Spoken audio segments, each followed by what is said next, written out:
For Women's History Month, we celebrate the literary pioneer whose words have carried Jamaica to the world, Lorna Goodison. Because I am a superwoman. Yes, I am. Yes, she is. I didn't set out to become a writer. I grew up in a large family. I'm the 8th of 9 children. Our eldest is a journalist. So I did grow up in a house where somebody was a writer, somebody went to work every day and earned her living as a writer. But I knew I was not a journalist, and I didn't, besides in large families, there's a simple dynamic. I knew I was some kind of artist, and I always painted and drew. And I actually trained as a painter in Jamaica and in New York at the School of the Art Students League. And the only evidence of that in my life now is that I do the covers of my books.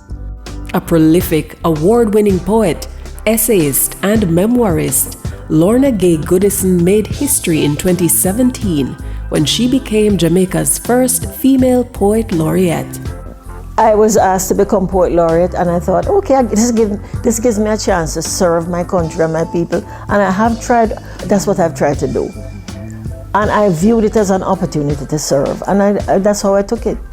Well, you're kind of a national praise singer. That's how I see it, You're responsible for just, working up interest in poetry. Mm-hmm. Getting people excited about poetry, sort of saying, thinking about poems. One of the things I did was every Independence, which is around August 6th, is celebrated in Jamaica. I would write a poem, an independence-themed poem. And the first 2 poems I did, it was written from the point of view of an enslaved person who is just waiting to receive around the time of emancipation. Through her work, she has memorialized Jamaican culture, womanhood, family life, and the enduring strength of the maternal figure. Her poem, I Am Becoming My Mother, remains one of her most cherished pieces, resonating with millions of readers across generations. My mother had such an enormous influence on shaping my voice. She was a brilliant storyteller, and she loved language, and her vocabulary was very wide, very deep, very wide. She had an interesting.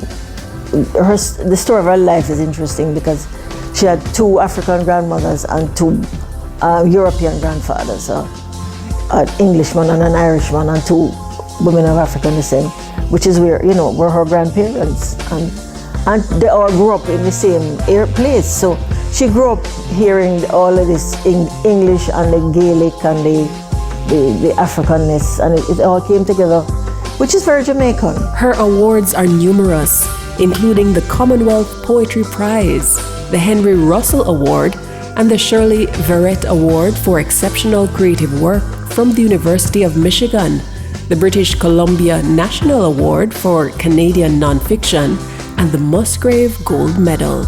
In 2013, she was conferred with the Jamaican National Honor, the Order of Distinction, Commander Class. Her influence extends far beyond our shores. Goodison's writing has been studied in English and literature courses worldwide. In 2019, she became the only Jamaican to receive the Queen's Gold Medal for Poetry, honoring her remarkable body of work and international reputation. She is currently Professor Emerita at the University of Michigan. From her first collection, Tamarind Season in 1980, to her celebrated memoir, From Harvey River, Lorna Goodison has given us a legacy of language, memory, and identity, securing her place as a true pioneer of Caribbean literature. She is the 8th of 9 children and sister of late journalist, author, and playwright Barbara Gludon. That was First Lady, Jamaican Women Trailblazers. Keep listening to Cool 97 FM all month as we spotlight remarkable Jamaican women who were the first to pave the way.